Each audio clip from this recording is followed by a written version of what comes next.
नमस्कार, स्वागत है आपका हमारे इस यूट्यूब चैनल में। और आज हम बात करेंगे सल्तनत काल की। सल्तनत काल की शुरुआत होती है सन 1206 ईस्वी से और इसकी समाप्ति होती है 1526 ईस्वी तक। सल्तनत काल में कुल मिलाकर 5 वंशों ने जो है वो राज किया था। मैं कोशिश करता हूँ उनके नाम बताने की आपको। पहला है गुलाम वंश। गुलाम वंश के बाद आता है खिलजी वंश। उसके बाद आता है तुगलक वंश। तुगलक वंश के बाद आता है सैयद वंश। और सैयद वंश के बाद आता है लोदी वंश। ठीक है। और लोदी वंश का अंतिम शासक जो होता है इब्राहिम लोदी, जो कि बाबर से जो है लड़ाई हार जाता है। पानीपत का प्रथम युद्ध जो हुआ था 21 अप्रैल 1526 को। ठीक है। उसके बाद शुरू हो जाता है हमारा यहाँ पर भारत में जो है मुगल वंश। पर आज हम बात करेंगे सल्तनत काल के कुछ महत्वपूर्ण प्रश्नों की। तो चलिए आगे बढ़ते हैं। आपके लिए पहला प्रश्न है हमारा, गजनी का वह प्रथम शासक कौन था जो खलीफाओं से सुल्तान की उपाधि धारण कर सुल्तान कहलाने वाला प्रथम शासक बना? तो इसका उत्तर है आपका, ऑप्शन सुन लीजिए पहले। पहला ऑप्शन है सुबुक्तगीन, दूसरा है महमूद गजनवी, तीसरा है मोहम्मद गौरी और चौथा है अल्पतगीन। तो इस प्रश्न का उत्तर है महमूद गजनवी। दूसरा प्रश्न है, महमूद गजनवी के सभी आक्रमणों में सर्वाधिक महत्वपूर्ण आक्रमण कौन सा था? तो पहला है मुल्तान भटिंडा पर आक्रमण जो 1004 ईस्वी में हुआ था। दूसरा है सोमनाथ मंदिर पर आक्रमण 1025-26 ईस्वी में हुआ था। नारायणपुर पर आक्रमण 1002 ईस्वी में हुआ था। कालिंजर पर आक्रमण 1019 से 1023 के बीच इन्होंने आक्रमण किया था कालिंजर पर। इस प्रश्न का सही उत्तर है जी हाँ, सोमनाथ मंदिर पर आक्रमण 1025। बहुत सारी किताबों में लिखा होता है, यहाँ पर 1025-26 लिखा हुआ है, इससे कोई फ़र्क नहीं पड़ता ज़्यादा। तो आइए आगे बढ़ते हैं। दूसरा प्रश्न है, महमूद गजनवी के भारत पर आक्रमण का उद्देश्य था। तो महमूद गजनवी का भारत पर आक्रमण का क्या उद्देश्य था? इसके लिए आपके पास ऑप्शंस हैं। ए, इस्लाम का प्रचार करना। बी, गजनी साम्राज्य का विस्तार करना। सी, मूर्तियों को तोड़ना एवं मंदिरों को लूटना। डी, मध्य एशिया में एक बड़े साम्राज्य की स्थापना के लिए धन प्राप्त करना। जी हाँ, इसका सही उत्तर है मध्य एशिया में एक बड़े साम्राज्य की स्थापना के लिए धन प्राप्त करना।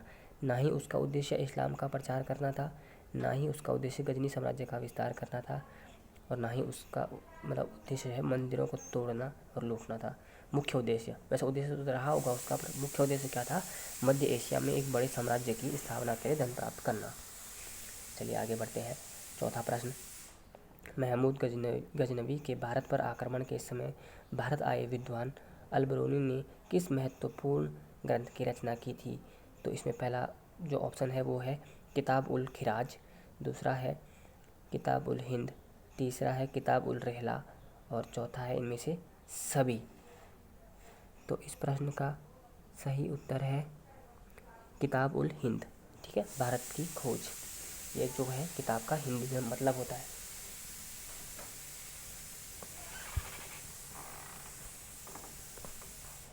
दिल्ली सल्तनत की दरबारी भाषा क्या थी? Option A Urdu, option B Hindi, option C और अरबी, ऑप्शन डी फारसी। इस प्रश्न का सही उत्तर है ऑप्शन डी फारसी। ठीक है, तो दिल्ली सल्तनत की भाषा क्या थी? दरबारी भाषा। तो वो दरबारी भाषा थी उसकी फारसी। ठीक है। प्रश्न नंबर 6, बहुत ही महत्वपूर्ण प्रश्न, आगरा नगर की स्थापना किसने की थी? पहला ऑप्शन है आपके पास फिरोज शाह तुगलक, ऑप्शन बी है मोहम्मद बिन तुगलक, सी है अलाउद्दीन खिलजी और डी है सिकंदर लोदी। तो इस प्रश्न का सही उत्तर है सिकंदर लोदी। सातवां प्रश्न, दिल्ली के किस सुल्तान की मृत्यु चौगान या पोलो खेलते हुए हुई थी? आपके ऑप्शंस हैं ए सुबुक्तगीन, बी महमूद गजनवी, सी मोहम्मद गौरी, डी कुतुबुद्दीन ऐबक। तो कुतुबुद्दीन ऐबक की मृत्यु चौगान या पोलो खेलते हुए हुई थी, ये इसका सही उत्तर है। चलिए आगे बात कर लेते हैं। कुव्वत उल इस्लाम मस्जिद का निर्माण किसने किया था? आपके ऑप्शंस हैं अलाउद्दीन खिलजी, बी कुतुबुद्दीन ऐबक, सी इल्तुतमिश और डी मोहम्मद आदिल शाह। तो इस प्रश्न का सही उत्तर है कुतुबुद्दीन ऐबक। कू से कुतुबुद्दीन ऐबक और कू से कुव्वतुल इस्लाम मस्जिद, इससे आप इसको याद रख सकते हैं। चलिए आगे बढ़ते हैं। किस खिलजी शासक ने दिल्ली के सिंहासन पर बैठने के लिए अपने ससुर की हत्या की थी? आपके ऑप्शंस हैं कुतुबुद्दीन ऐबक, जलालुद्दीन खिलजी, गयासुद्दीन बलबन या अलाउद्दीन खिलजी। तो इसका सही उत्तर है अलाउद्दीन खिलजी।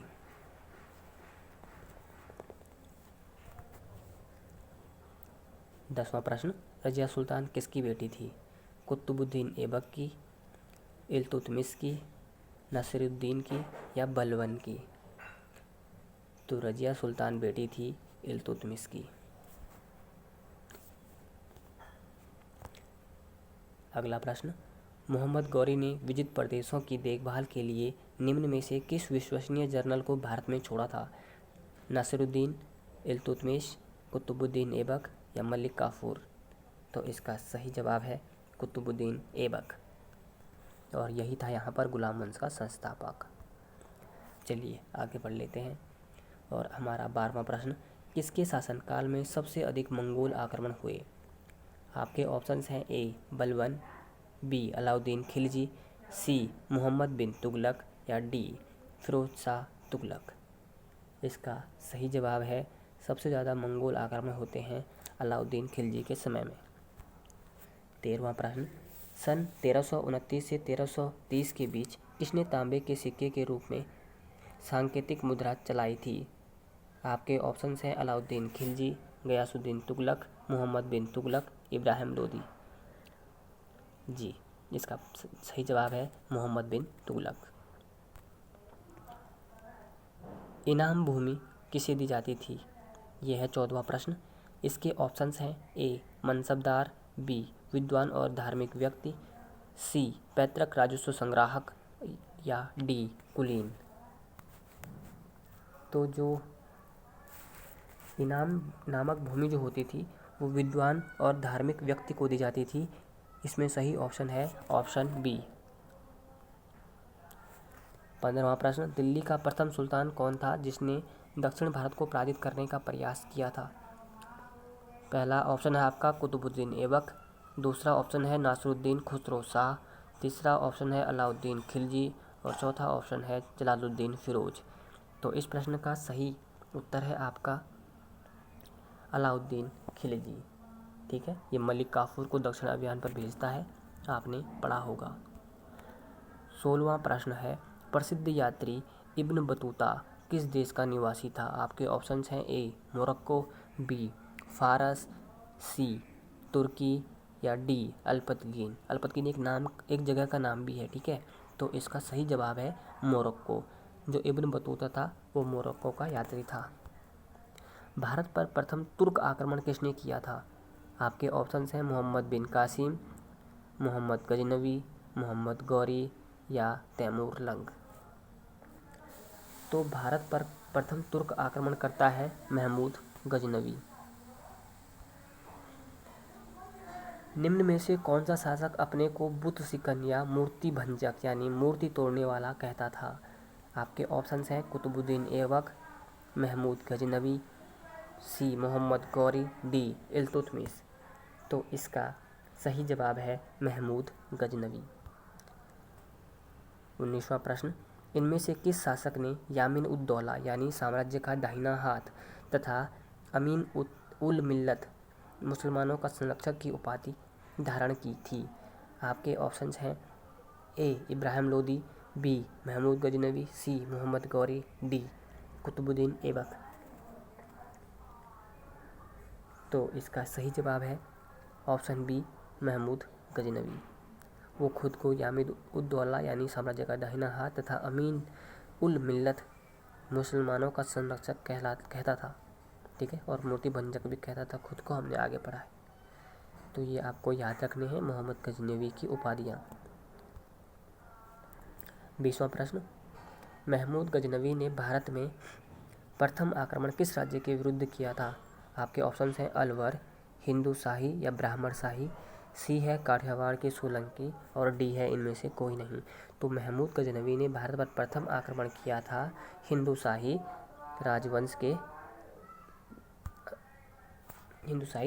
के विरुद्ध। ठीक है। 21वां प्रश्न, हिंदू जो शाही राजवंश था उसकी राजधानी थी। शाही यहाँ पर मिसप्रिंट हो गया है, तो आप चिंता मत कीजिए, हिंदुशाही होगा यहाँ पर, राज्य की राजधानी थी। इसका उत्तर ऑप्शन ए है उद्भांडपुर या अहिंद या Wahind. Option B Kalinjar. Option C Ajmer. Option D इनमें से कोई नहीं। इसका सही उत्तर है उद्भांडपुर, अहिंद या वहिंद क्या थी, हिंदुशाही राजवंश की जो है राजधानी थी। चलिए 22वें प्रश्न की ओर बढ़ते हैं। महमूद गजनवी का भारत में अंतिम आक्रमण किसके विरुद्ध हुआ था? ए तोमर, बी प्रतिहार, सी सोलंकी, डी जाट। तो महमूद गजनवी का भारत में अंतिम आक्रमण होता है जाटों के विरुद्ध। और जब ये सोमनाथ मंदिर को लूटते हुए ले जा रहा था तो जाटों ने भी इसके खजाने को लूटा था। ये भी एक महत्वपूर्ण फैक्ट है। चलिए आगे बढ़ते हैं। हिंदुशाही राज्य के किस शासक ने तुर्कों से बार बार हार मिलने के कारण ग्लानिवश आत्मदाह कर लिया था? Option A Jaipal. Option B Anandpal. Option C Trilochanpal. Option D Bhimpal. इसका सही उत्तर है जयपाल। 24वां प्रश्न, महमूद गजनी किस वंश का था? ऑप्शन ए यामिनी वंश। ऑप्शन बी गुलाम वंश। ऑप्शन सी खिलजी वंश। ऑप्शन डी तुगलक वंश। तो महमूद गजनी था आपका यामिनी वंश का। 25वां और अंतिम प्रश्न, महमूद गजनवी के साथ भारत आने वाले इतिहासकार थे उनमें कौन शामिल नहीं था? ये बोल रहा है कि जब मोहम्मद गजनवी भारत आया तो उसके साथ कौन कौन से इतिहासकार उसके साथ आए थे। तो इसका पहला ऑप्शन है शाहनामा का लेखक फिरदौसी। ऑप्शन बी है किताब उल हिंद का लेखक अलबरूनी। तारीख ए यामिनी का लेखक उतबी। तारीख ए सुबुक्तुगीन का लेखक वैहाकी। तो कौन शामिल नहीं था? तो शाहनामा का लेखक फिरदौसी जो है वो इन लेखकों में शामिल नहीं था, क्योंकि ये शाहनामा तो उससे संबंधित है ना, किससे, मुगलों से, तो इसलिए ये शामिल नहीं था। कौन? फिरदौसी। तो ये थे हमारे 25 प्रश्न। आपको ये हमारे 25 प्रश्न कैसे लगे? अगर पसंद आए हैं तो ज़रूर हमारे चैनल को सब्सक्राइब करें और लाइक करना न भूलें। धन्यवाद।